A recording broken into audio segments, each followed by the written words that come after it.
모여서 이런 옛날 얘기나 하고 있는데요, 그렇죠? 정말 고리타분한 얘기들 아닌가요? 도덕 지키자 이런 얘기가 뭐라고 이게?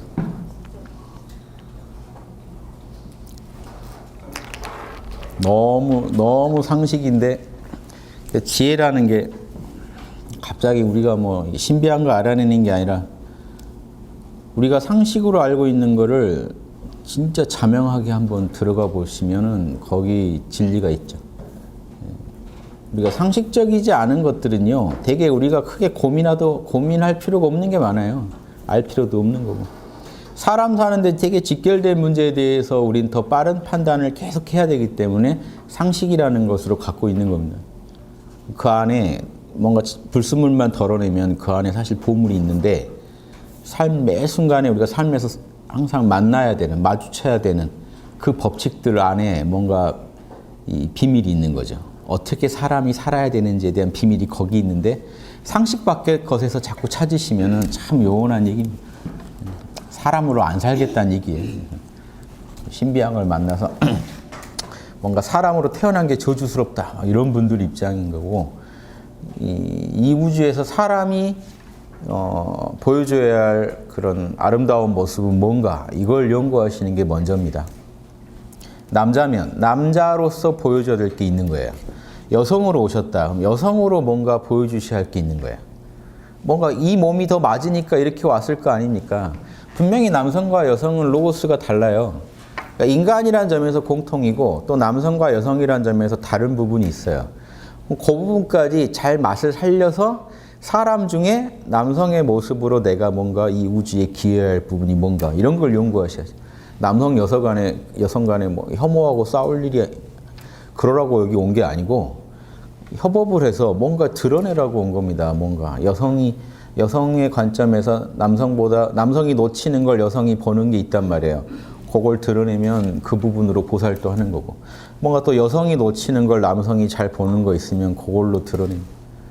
그래서 늘 그런 연구로 살면요, 쓸데없는 이 소모적인 이 투쟁하느라고 보내는 시간을 아낄 수가 있습니다. 그래서 좋아요. 그 시간을 되게 이 생산적인 데다 쓰는 겁니다. 보살도에다 쓰는 거죠. 그런 게 이제 이런 우리 학당 공부하시는 분들은 그렇게 되실 거예요. 자연스럽게. 제가 늘 그런 소리만 하니까. 그래서 그러길 기대하면서 강의합니다. 신기하죠? 그래서 이 중용의 가르침.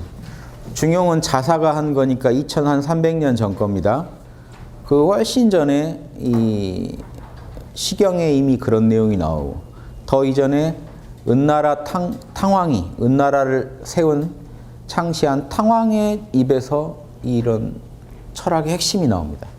하느님한테 양심 받았다. 이 양심 지키고 잘 따르는 게 지상에서 양심이 시킨 대로 내가 살아가는 게 인간의 사명이다. 인간 중에 제일 어른인 임금은 그걸 도와야 된다. 이게 다예요. 여기 정치 철학, 교육 철학 다 들어있습니다. 경제 철학. 경제를 왜 하는데요? 백성들 먹여 살리려고. 백성들을 먹여 살리는 건 왜 먹여 살려서 뭐 하게요? 양심 지키게 도와주려고요. 그래서 경제고 뭐고 다 같아요. 저는 그래서 경제는 이렇게 봅니다. 양인, 사람들 배양하는 문제. 교육은요, 교인. 정치는요, 치인. 다 사람의 문제예요. 사람의 조직, 국가 조직을 어떻게 경영할 건가, 백성들 어떻게 먹여 살릴 건가, 백성들을 정신세계를 어떻게 책임질 건가, 물질적 삶을 어떻게 책임질 건가, 정신적 삶을 어떻게 책임질 건가, 이걸 종합적으로 해서 사람 조직을 어떻게 꾸려갈 건가, 이 세 가지 문제예요. 그래서 대학 평천하장에 가면, 천하를 경영하는 장에 가면 저 얘기밖에 안 합니다. 백성을 어떻게 가르쳐요? 혈구지도로요. 백성들 어떻게 먹여 살려요? 혈구지도에 입각해서요. 거기 그런 내용이 나와요. 더 높은 집안에서는요, 닭이나 개 키우지 않는 법이다. 그거 키워서 먹고 사는 사람 망치지 마라고 돼 있어요. 지금 우리 경제에서는 안 그러죠. 대기업들이 다 해먹죠. 조금만 힘이 커지면 뭐 서민들이 먹고 살아야 할 것까지 다 뺏어버리죠. 대학에 그 경고가 있어요. 대학 마지막 장에 가면 그런 내용 나와요. 재밌죠. 인간이요, 뻔해요. 거기서 거기에요. 그래서 예전 고전들 봐도 여러분들 다 무릎을 치는 이유가 내 문제점이 거기 다 써 있어요. 왜? 여러분의 문제점은 사실은 인간의 문제점이에요. 인간한테서 보이는 문제점에 대한 정확한 그 처방은요, 지금 여러분한테도 그대로 도움이 돼요. 그래서 고전이 필요한 거죠. 대학도 이번에 문고판 새로 내니까요. 예전에 혹시 보셨더라도 그런 구절들도 한번 찾아보세요. 대학에 보면. 그래서 이 대학이라는 게 이 세 가지를 가지고 백성들 다스리자는 겁니다. 치인할 때는 결국 사람들 인사 문제예요. 그 인재들 적재적소에 배치할 때 어떤 인재 선발해야 되느냐. 그래서 이 대학 평천하장에 가면 이 세 가지 얘기밖에 안 해요. 내가 당해서 싫은 일 남한테 하지 말자는 혈구지도를 가르치고 그것을 정치의 기본 이념으로 삼아라. 예, 그러니까 양심 지킬 신하들을 뽑아라. 자기만 아는 신하들 내쳐라. 거기서 그 힌트를 줍니다. 양심적인 현명한 신하는 못 드릴 망정, 자기만 아는 소시오패스 신하들은 반드시 제거하라. 우선순위를 얘기해줘요. 간신배들 자르는 게 먼저란 얘기를 합니다. 현명한 신하를 드리는 건 다음 문제를. 그 다음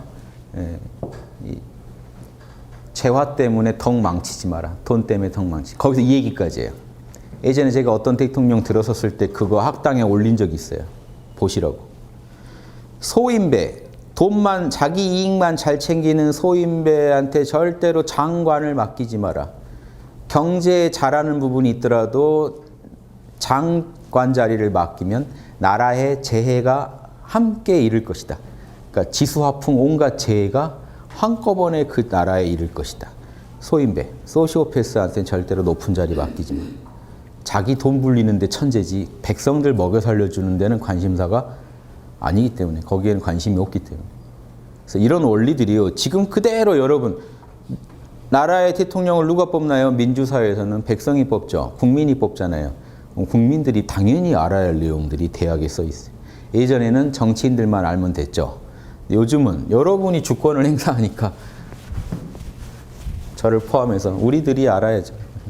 그래서 그런 내용들이 이미 인간이 뻔하기 때문에 나올 만큼 연구는 다 돼 있어요. 실제로 아리스토텔레스 서양 철학자 아리스토텔레스 책 안 보셨죠? 혹시 보시면요. 지금 나와 있는 어떤 책보다 자세히 인간의 모든 것에 대해 설명돼 있습니다. 이성적으로 이렇게 해야 되고 현재 이런 문제가 있고 이거요. 서양은요. 친절하게 까발리는 걸 주로 하기 때문에 동양 책보다 지리할 정도로 다 까발려요. 하나하나 욕망 하나하나 해서 설명합니다.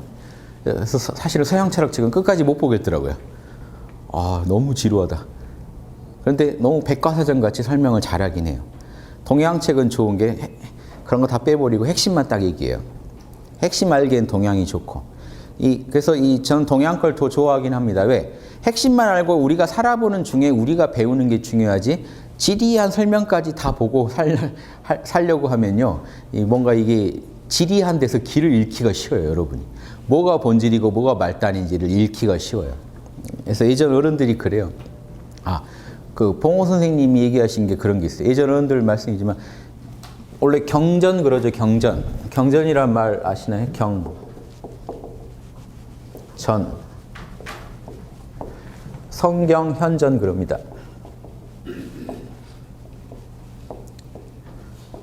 경전 원래 이름 붙일 때 전이라고 붙이고 경이라고 붙이는 게 있어요. 불교식 그러면 이게 논이죠, 논. 그래서 성인 말씀은 경이라고 그러고 현인들 말씀은 전이라고 그래요. 그래서 부처님 대승기신론 그러면 부처님 말씀 아니에요. 뒤에 훗날 이제 그 보살이 쓴 거죠.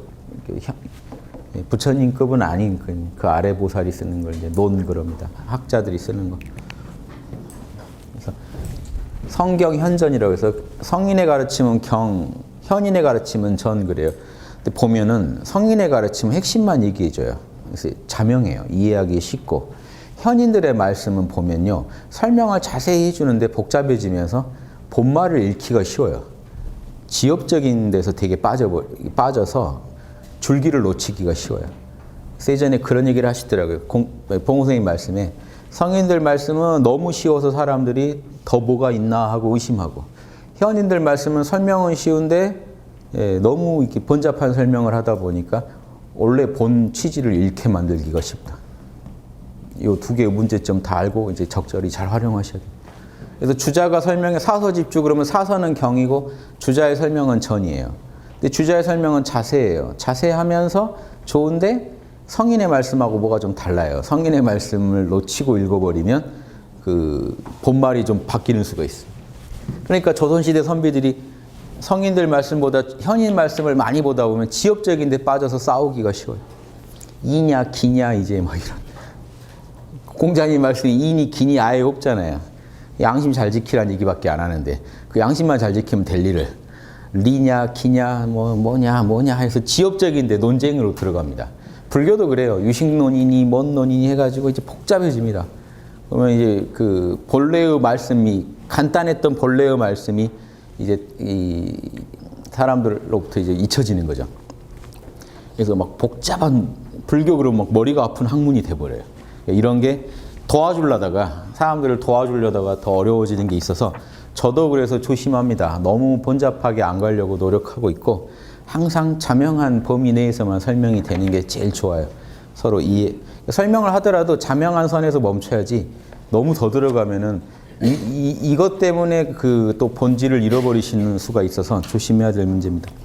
아무튼 그런데 성인들 가르침의 제일 핵심이다 이거예요. 지금 이 양심의 명령대로 살면 사람의 길이다. 그 양심의 명령은 하늘이 준 거다. 요것만 기억하셔도 여러분 절대 본말을 이제 혼동하시지는 않지 않겠습니까? 그래서 요게 중요한 가르침이고 중용에 이것도 같은 얘기라는 거 알아두시면 좋겠어요. 3페이지 봐보세요. 여러분 익히 아는 거예요. 익히 아는 얘기를 제가 해드릴게요. 희노애락이 감정이 아직 발동하지 않은 것을 중심이라고 이르며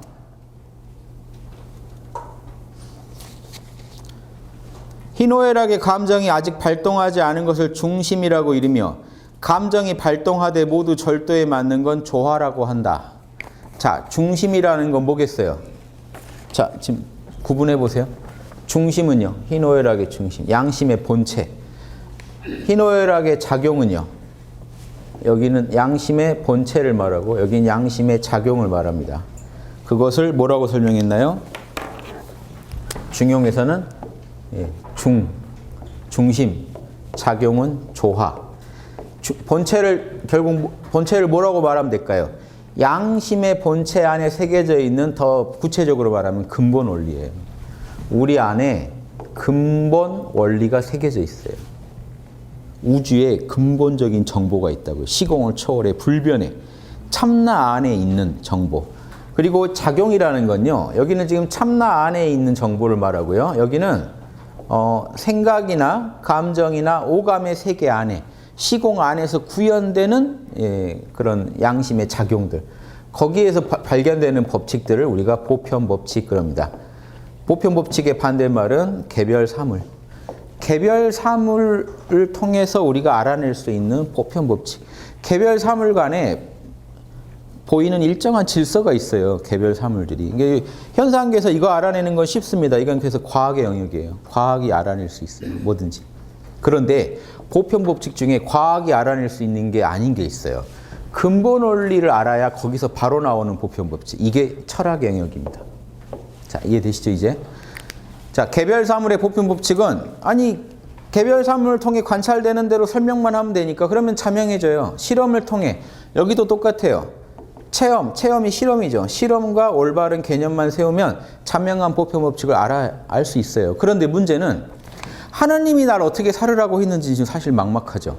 근데 우리 안에 있는 본성을 알고 나니까 이렇게 사는 게 자명하다는 걸 알게 됐어요. 이때의 그 철학 공부는 어떻게 이루어졌을까요? 역시 체험이에요. 이 체험이 영적 체험인 거죠. 여기는요, 경험적 체험인 거죠.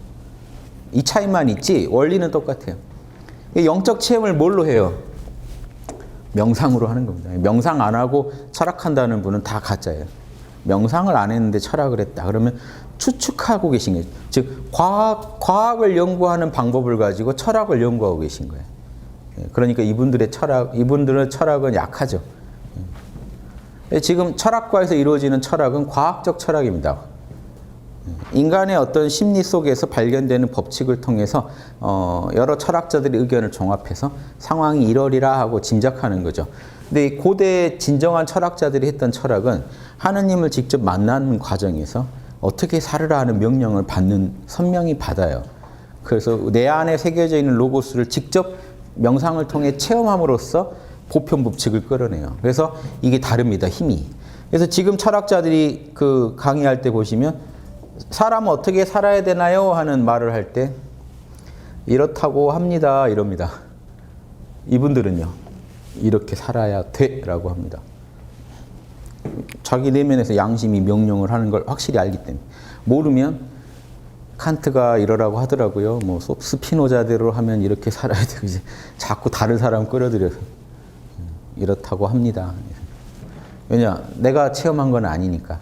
그런데 내가 그분들의 학문을 개별삼을 연구하듯이 그분들이 남겨놓은 책을 연구하다 보니까 이런 보편적 결이 발견되더라는 거죠. 그래서 그렇다고 소개하는 것뿐인 거예요. 그래서 이건 다 다른 차원의 학문이에요. 그래서 지금 철학과에서 하는 철학이 아니고 그건 하나의 분과 학문으로서 철학이다. 참된 철학은 자기 안에서 영혼에서 실험을 해서 나온 거예요. 내가 실험해 봤더니 이니이지가 답이더라 이 말 하실 수 있는 분만 철학자예요. 그 외에는 철학자가 아닙니다. 그래서 여러분 진짜 철학자인지 아닌지는 그걸로 그냥 보시면 바로 알아요. 이니이지를 바로 하는지 아니면 철학자라고 와가지고 인간의 어떤 개별 심리 현상에 대해서만 설명하고 계신다. 그럼 심리학자예요, 사실은 그분. 자본주의 사회에 살아가는 인간의 우울한 모습에 대해서 여러 가지 설명을 되게 기가 막히게 잘해준다. 심리학자예요, 그분. 분과학으로서의 철학자예요. 철학이라고 하더라도. 예, 그분이 안에서 이니이지가 바로 나오면 그분은 철학자 맞아요. 전 세계의 어떤 철학자도 자기 안에 양심의 명령, 이성의 명령을 그대로 인지 못하고 철학하는 경우는 없습니다. 그래서 진짜 훌륭한 철학자는 이 공부를 하신 분들이다. 똑같이 인류 보편적으로. 이거밖에 없어요. 인류가 하는 학문은 분과학이냐 철학이냐. 자, 그래서 이 동양 중용에서도 희노애락 이전, 생각, 감정, 오감 이전의 영역이 중심이고 그 중심이 발동해가지고 희노애락으로 표현된 세계에서 절도에 맞다는 건 뭐예요? 희노애락이 표현된 세계에서 법칙에 맞게, 자, 기쁨을 쓰더라도 법칙에 맞게 썼다는 거예요. 어떻게 쓴 거예요? 이게 기뻐할 일인지 아닌지 먼저 따져보고, 기뻐할 일이면 기쁨의 강도가 있겠죠. 1부터 10까지. 한 4 정도 기뻐하면 될 일이다. 딱 맞게 기뻐합니다. 슬퍼할 일이다. 딱 맞게 슬퍼합니다. 그러니까 분노해도요. 이 양심의 달인들은 분노를 하더라도 적절하게 딱 멈추는데 이 공부가 조금 모자라면 오버를 해요. 분노가 오버가 되거나 분노가 부족해요. 그래서 이 적절하다는 그 감각은 이거예요. 이게 중이면요. 이게 중심에 딱 맞죠. 그럼 이게 화예요. 화. 그러면 아닌 경우는 과, 부족이 있어요. 그래서 중에 맞지 않을 때는요. 조화가 안 이루어지고 부족하거나 과하다. 두 개 다 무슨 말이냐? 둘 다. 그래서 과유불급. 과랑 불급은 부족한 것은 똑같다 합니다. 과유불급은 똑같다는 얘기예요. 과하거나 부족한 건 똑같다. 왜 똑같냐? 둘 다 찜찜해요. 딱 적절한 것만 이게 자명해요. 그래서 희노애락을 쓰는데 자명하게만 쓴다는 거예요. 희노애락을 안 쓰는 게 아니라 분노할 때 분노해요. 적절하게 멈춰요. 슬퍼할 때 슬퍼해요. 적절하게 멈춰요. 기뻐할 때 기뻐해요. 적절하게 멈춰요. 근데 잘못된 도의는 기뻐할 때도 나는 무심할 뿐, 그건 부족한 거예요. 오버를 한다. 과한 거예요. 날뛴다. 과와 부족은 다 찜찜. 그래서 중을 맞추는 게 예술입니다. 그래서 인간의 가장 아름다운 모습이에요. 희노애락을 적절히 쓴다는 게. 그게 다른 말로 하면 근본 원리대로 삶 속에서 보편 법칙을 따른다는 거예요. 이 불교식 용어로 하면 우주의 근본 실상을 따라서 보편 법칙을 보리분법이라고 그래요. 보리분법을 현실에서 온전히 구현하면서 살아간다. 항상 깨달음을 이루는 방식으로만 삶을 펼쳐낸다. 그게 중화입니다. 그래서 이 중은 불교에서는 열반이죠. 근본이 실상이라는 건 열반이죠. 유교의 중을 열반이라고 했다고 펄쩍 뛰는 분들 계시고 그래요. 과한 분들이라고요. 찜찜하거나 과하거나 오버하지 마시고. 유교충을 언제 얼마나 알아봤다고 뭘 이러니 저러니 하시는지 모르겠어요. 희노애락이 없는 세계를 살아가시지 않는 분은 중이 뭔지 몰라요. 희노애락이 없는 자리를 알고 사시면 내 안에 항상 중이 있습니다. 그 중대로 맞춰주는 게 화예요. 이건 형이상학적 중, 형이하학적 중이 있어요. 그래서 이런 얘기 하시는 거 보면요. 봉호 선생님이 대단하신 거예요. 봉호 선생님이 그림을 이렇게 그려서 설명해 주세요. 이게 형이상학적 중, 이게 화. 근데 현상계의 핵심은 불교에서는 무상하다고 하죠. 현상계의 핵심은 유교에서는 신이에요. 신. 봉호 선생님이 이걸 가르쳐 주셨어요. 신, 새로움. 그래서 이때의 중이 있죠. 중화가 만나는 자리가 있죠. 형이상학적 양심의 근본 원리에 맞고 형이하학적으로 보편법칙에 맞는 작용. 이건 이때 얘기예요. 현상계는 또 변하기 때문에 또 새로운 중이 필요해요. 일신운신입니다. 이게. 어제는 어제의 양심에 충실하신 거고 오늘은 오늘의 양심에 충실하셔요. 그래서 이게 이 가운데 이게 초점이 계속 변하는 거예요. 요걸 설명해 주셨어요. 19살 때 저런 얘기 다 들었기 때문에 제가 이런 공부를 할 수 있게 된 거예요. 항상 중에 맞아야 돼요. 이거를 공자님 이 가르침을 시중 그럽니다. 그때그때의 중을 잡아라. 그 상황에 최고의 보편 법칙을 따르라는 거예요. 근데 그 보편 법칙은 밖에서 주어지는 게 아니고 내 양심에서 나온 거기 때문에 매 순간 양심에 충실하지 않은 사람은 양심 성찰을 안 하는 사람은 중을 잡을 수가 없어요. 어제는 양심적으로 했어요. 오늘은요. 어제 했던 기억으로 해요. 그건 꽝이에요. 오늘은 중을 못 잡으신 거예요. 오늘은 오늘의 양심에 명령하고 합의를 봐서 하셔야 돼요. 이게 노자에도 나옵니다. 노자에 이렇게 표현되어 있어요. 고지도, 옛날부터 내려오는 고지도, 옛날부터 내려오는 도를 가지고 금지유, 지금의 사물에 대처하라. 지금 현재 있는 사물들에 대처하라. 고지도를 붙잡고 금지도를 처리하라. 이게 여러분이 매일 겪는 일이에요. 오늘은 오늘의 최선을 다하셨습니까? 오늘의 양심에 최선을 다했나요? 이게 다예요. 내일은 또 새로운 도전에 직면하실 거예요. 푹 주무세요. 내일은 내일의 도전이 기다리고 있어요. 하루 하고 쉬는 겁니다. 쉬고 내일 딱 일어나면 또 새로운 판이 시작돼요. 어디서 어떤 괴물이 튀어나올지 모르고 게임한다고 생각해요. 한 판 한 판이 다 새롭죠. 하루하루가 다 한 생인 거고 하루하루에 최선을 다해 살아가는 게 그게 지금 살아가는데 양심을 모르고 그 게임을 풀어간다. 법칙을 모르고 게임을 풀어간다는 거랑 같아서 계속해서 후회가 쌓일 것이다. 그런 식으로 해서는 정신이 건강할 수 없고 계속해서 후회가 쌓여갈 것이다. 찜찜함이 쌓여갈 것이다. 그렇게 사람은 살 수 없다. 그걸 돈이 생기잖아요. 그럼 돈으로 억지로 틀어막는 거지 그 찜찜함을 풀 수는 없어요. 그러니까 돈이 생기면 욕망에 몸을 던짐으로써 잠시 잊는 겁니다. 쾌락의 모든 걸 걸므로써 잠시 잊어요. 그럼 잠깐은 잊을만 해요. 다시 맨정신이 돌아오면 또 괴로워져요. 더 센 자극을 이제 줘야 돼요. 이제 웬만한 약으로는 마취가 안 되니까 더 센 약, 더 센 약. 그러다 보면 멀리 갑니다. 근데 그쪽에서도 서로 더 멀리 가는 사람들끼리 경쟁하기 때문에 자기들도 또 정신없이 같이 가고 있는 거기 도반들이 있어서 같이 계속 난 여기까지 하고 찜찜했는데 쟤는 더한 짓을 하고 있는 거예요. 나도 한번 해보는 거죠. 서로 막 경쟁적으로 하다 보면 멀리 가는 거예요. 반대쪽에서는 양심을 해보는 거예요. 누가 좀 더 질러요. 하면 또 이쪽도 서로 막 양방향으로 미친 듯이 달려가고 있는 게 실생. 요 중간 분들이 안타깝죠. 하루 이쪽 따라갔다가 내일은 이쪽 따라갔다가 이러면 하루는 이 친구랑 놀아요. 재미가 너무 없어요. 차 마시고 양심 얘기하고 재미가 없어서 이쪽 따라갔더니 또 이건 또 너무 가는 것 같아요. 또 이쪽 가봐요. 역시 재미가 없어요. 저쪽 가봐요. 좋긴 한데 또 이건 아닌 것 같아요. 이러고 있는 분들을 이제 서로 어느 쪽으로 꼬시느냐가 관건이 보살들은. 소시오패스를 따라가게 막 하는 걸 막고 다수를 이쪽으로 끌고 오면 50%가 넘기면은 지구가 개벽이 와요. 여기 보살은 이거 계산입니다. 오로지 숫자 싸움이에요.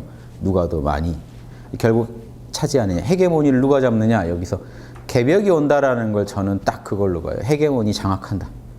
양심 세력이 헤게모니 장악한다. 개벽이 왔다. 그래서 지금 도인들이 저희 선생님만 해도 개벽이 왔대요. 이번에 그 아주 개벽운이래요, 지금. 그러니까 희망을 갖고 해보는 거예요. 뭐 안 돼도 상관없지만 그래도 혹시 될 수도 있다는 소리를 들었는데 멈출 수는 없잖아요. 한번 질러보는 거죠. 그래서 아무튼 뭐 별건 아니고 이 시대에 우리는 최선을 다해 오늘 이 시점에서 최선을 다해 양심을 표현할 뿐 이게 답니다. 그다음. 이게 매 순간 우리가 취해야 할 최선이에요. 그래서 결국 그게 법칙을 따른다는 겁니다. 그래서 중화라는 건 이거예요. 중화. 화는 매일매일 새롭습니다. 매일매일 새로워요. 그래서 실제로 가운데 중자에 중자 중에 이런 게 있어요. 이렇게 지금 각골문에 이런 거 있습니다.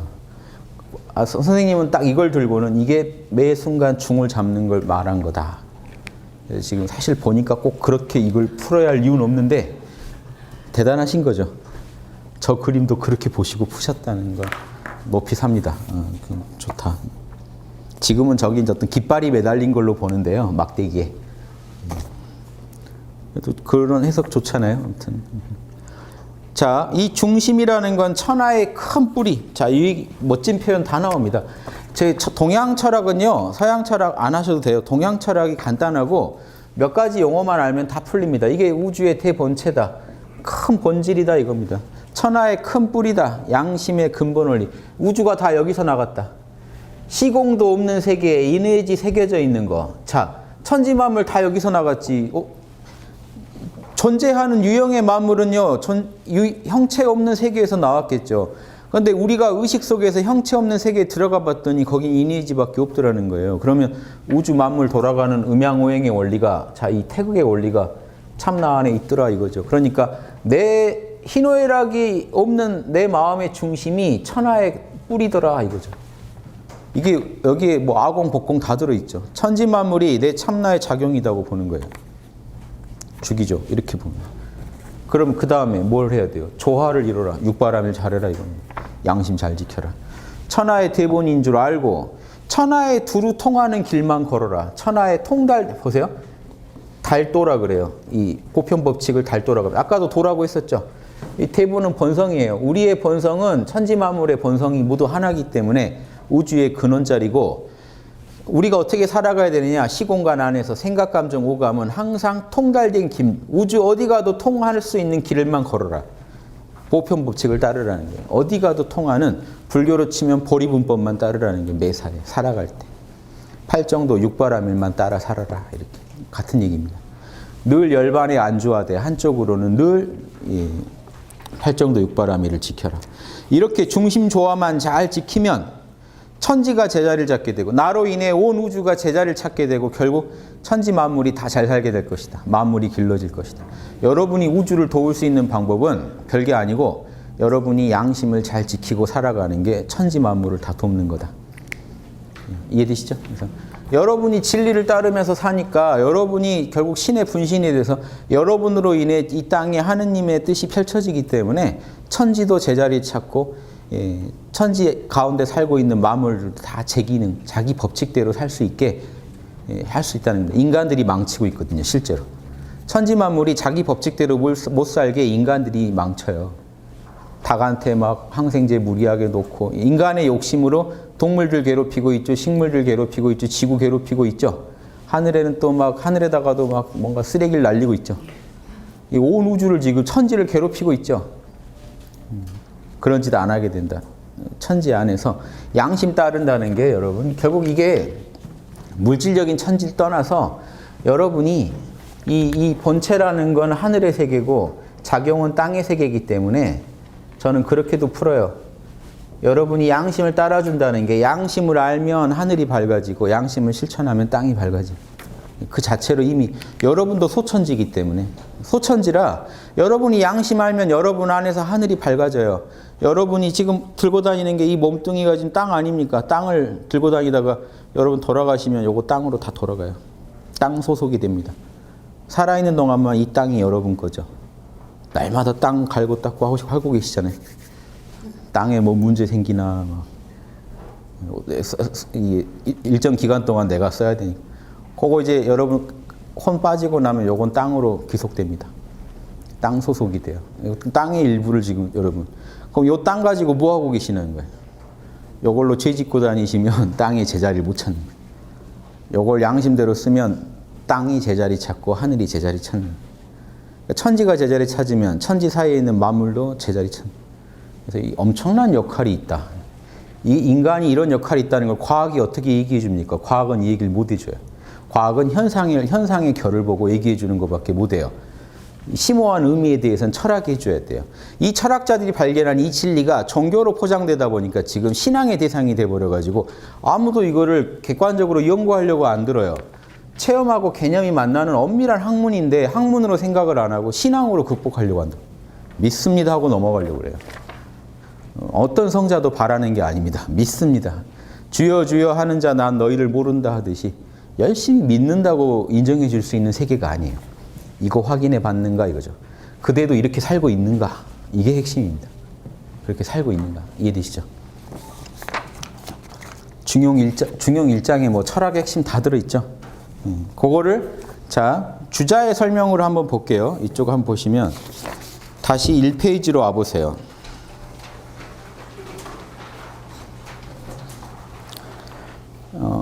주작의 핵심 어떤 철학적 뼈대를 제가 정리한 게 있어서 소개해 드리려고 그래요. 주자는 이 부분에 대해 주자가 아주 정리를 잘했는데요. 중용의 이 내용에 대해서 주자가 이렇게 풀었어요. 이 근본 원리에 대해서는 뭐로 풀었죠? 소, 이, 연. 어려운 얘기 하나만 하겠습니다. 소, 이, 연. 좀 더 붙이면 소, 이, 연지, 고 그랬어요. 연고. 만물의 소이라는 건 까닭입니다. 만물의 근원적인 까닭이 되는 어떤 연고. 왜 우주가 이렇게 생겼나요? 우주 본판이 그렇게 생겨서 우주가 그렇게 생길 수밖에 없는 근원적인 까닭에 해당되는 것을 근본 원리를 소이연지고라고 불렀고 현상계에서 관찰되는 이 결, 이건 감춰진 결이죠. 우주에는 안 보이는데 이게 있는 것 같다 이거고 우리 눈앞에 바로 펼쳐지는 이 결, 보편법칙의 결은 마땅히 늘 일이 그렇게 되니까 소당연, 소당연지 칙에서 소당연의 보편법칙. 만물을 보면 마땅히 늘 그렇게 하고 있어요. 특히 개별 사물을 통해 관찰되는 이 과학의 영역에서는 소당연지 칙을 발견하는 게 전부죠. 우주는 마땅히 어떻게 발산하고 있는가, 수축하고 있는가. 입자는 마땅히 어떻게 하고 움직이나, 전자는 마땅히 어떻게 움직이나, 소립자는 어떻게, 땅은, 지진은 마땅히 어떤 식으로 일어나나. 이 현상에 발견되는 모든 법칙은 소당연지칙입니다. 그런데 이 철학에서 알아내는 소당연지칙이 있죠. 이게 문제죠. 즉 철학에서 알아내는 건요 눈에 그렇게 안 보여요. 철학적 의미를 이해하면 보여요. 본성을 알면 그렇게 해야 마땅해요. 근데 본성을 모를 때는 그래야 되는지 이유를 모르는 게 이게 어렵습니다. 소당연지칙 중에 어려운 게 윤리적인 보편법칙. 물리적인 보편법칙은 알아내기가 쉽고 그렇게 하고 만물은 이미 그렇게 하고 있는데 윤리적인 보편법칙은 우리가 알아내서 실천하지 않으면 안 이루어져요. 그러니까 아는 사람이 해줘야만 이 땅에 존재하는 거예요. 사람은 양심을 지키며 살아간다. 양심을 지키며 살아가는 게 옳다. 마땅하다. 이거는 소당연지칙인데 그렇게 살아가는 사람이 없으면 법칙이라고 하기도 애매하다는 거죠. 이 법칙은 있는데 아무도 안 사니까 그렇게. 그래서 사람이 적극적으로 실천해야 되는 거기 때문에 제가 실천법칙이라고도 부릅니다만 자, 아까 그런 것들이에요. 부모는 사랑해야 된다. 자애로워야 된다. 자식은 효성스러워야 된다. 이런 것들은요. 마땅히 그러해야 되는데 안 할 수도 있고 안 하기가 쉬운 것들. 이런 것들이 이제 철학에서 다루는 보편법칙입니다. 그래서 훌륭한 철학자라면 일상사에서 어떻게 사람이 살아야 되는지를 다 알고 있겠죠. 그것도 이성적으로, 양심적으로 어떻게 살아야 되는지, 욕망을 충족을 위해 어떻게 살아야 되는지 그 결을 많이 알아내는 분들은 그냥 그 현실에 성공한 분들이고 그분들이 많이 알 거고 사람으로서 어떻게 살아야 되는지 우주가 원래 인간을 낳은 그 결을 잘 이해해 볼 때 사람은 이렇게 사는 게 제일 잘 사는 거야. 요 말을 할 수 있는 분들은 철학자예요. 왜냐? 본인 삶에서 실험해 봤다는 얘기거든요. 사랑도 해보고 정의도 해보고 다 지켜봤더니 양심의 명령을 지켜봤더니 확실히 이게 사람 이렇게 살으라고 만든 거 맞네. 여기까지 알아낸 분들. 자, 이해되시죠? 여기까지가 철학자다. 그래서 주자는 개별 구체적 현상을 관통하는 보편법칙을 소당연이라고 불렀고 그래서 주자는 소당연지 칙의 특징을 이렇게 불렀어요. 어려운 것 별거 아닙니다. 조금밖에 안 나옵니다. 소당연지 칙의 특징을 용납할 용자, 그칠 이자. 뱀사자 아니고 이거 살짝 떨어져 있죠. 이게 없으면 몽기자고 붙으면 뱀사자인데 살짝만 올라갑니다. 이거라면 그칠 이자가 돼요. 부득이라는 게 안입을 얻을 득 그칠이죠. 이게 이 득은요 영어로 이제 할 수 있다 can 같은 거죠. 그칠 수가 없다. 부득이 왜 했냐? 안 할 수 없어서요. 부득이해서요. 이게 그칠 수가 없어서요. 이게 성인들은요 부득이해서 살아가는 분들이에요. 양심을 안 할 수 없어서 부득이 양심을 하고 있는 분들을 성인 그럼. 그런데 특징이 소당연지 칙의 특징은 불용이 용납하지 않는다. 그침을 용납하지 않는다. 또 같은 말입니다. 부득이나. 현상계에 마땅히 그런 법칙들은요 쉬지도 않고 늘 똑같더라는 거예요. 늘 똑같이 관찰돼요. 물은 늘 아래로 흐르고 있고 불은 늘 타오르고 있고. 예. 이해되시죠? 늘 그렇고 있더라. 그러니까 소당연이죠. 비슷한 말인데 소이연의 특징은 뭘까요? 주자가 뭐라고 했을까요? 불가역. 절대로 바꿀 수 없다. 우주의 원판에 새겨진 거라 이건 바꿀 수. 이해되시죠? 불용이라고 바꿀 수 있는 건 아닌데 이 법칙 자체는 안 바뀌더라도 적용이 지금 적용됐다가 지금 이 상황에 적용이 안 될 수도 있죠. 저 법칙들은.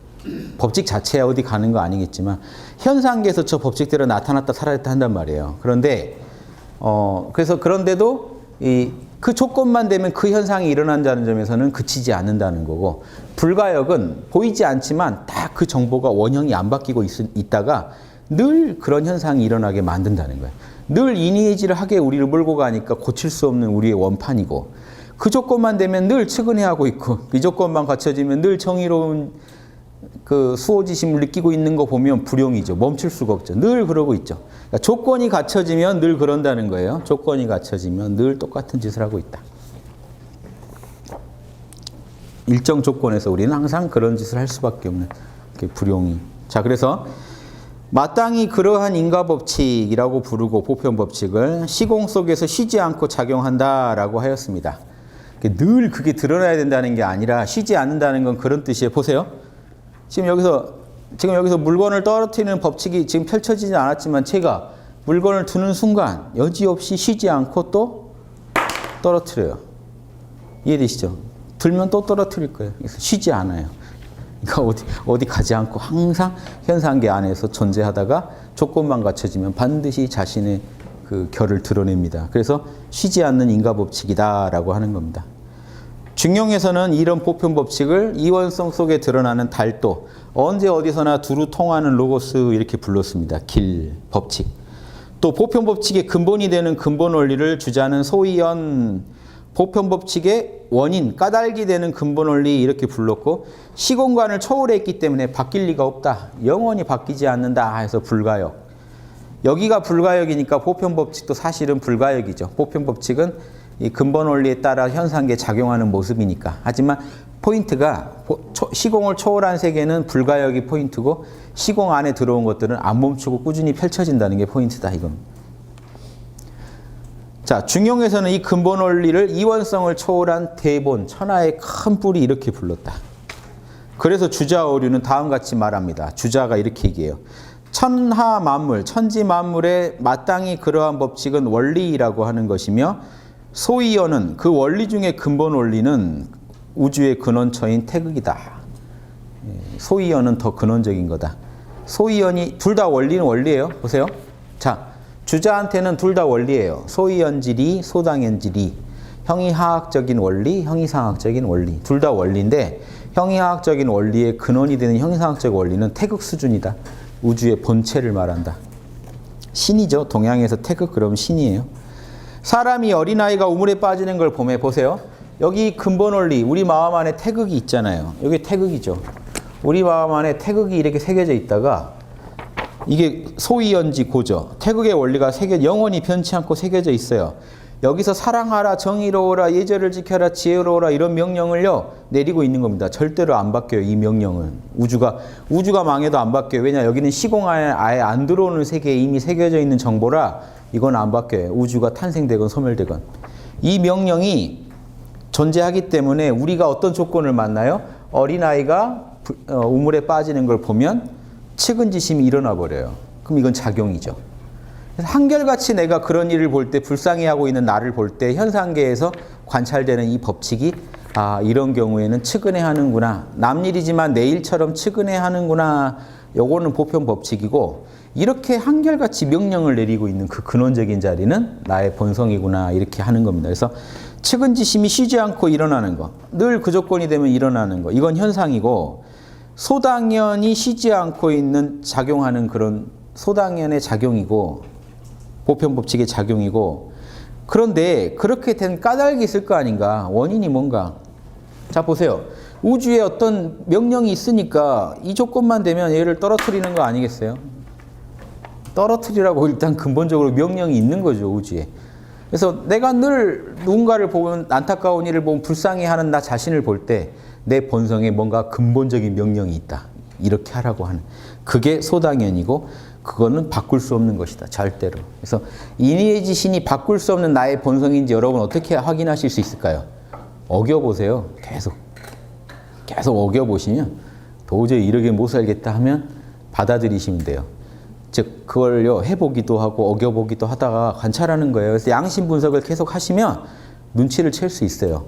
요 선을 어기면 딱 한마디 듣겠는 걸 이게 있어요. 요 선을 어기면 양심이 바로 뭐라고 할 것 같은. 그 선을 계속 알아가서 연구하시다가 그 선의 전문가가 되는 게 불옥이에요.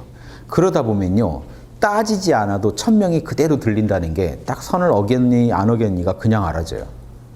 그때부터는 오지보살부터는 여러분 공부가 수준이 높아집니다. 따지지 않아도 자동으로 분석이 돼요. 그걸 다 구현은 못하지만 알아요. 그래서 찜찜하니까 견디다. 오지보살도 찜찜함이 엄청 커지죠. 자동으로 판단이 되니까. 미처 자기가 판단 못했던 것도 다 판단이 돼요. 그러니까 찜찜함이 커집니다. 오지보살도. 못 견뎌요. 못 견딘 채로 살아가다 보면 사람이 조금씩 줄어요. 그럼 육지가 돼요. 이순, 그래도 좀 따르는 편이 되죠. 그래도 또 견디며 살아요, 사람은. 대단하죠.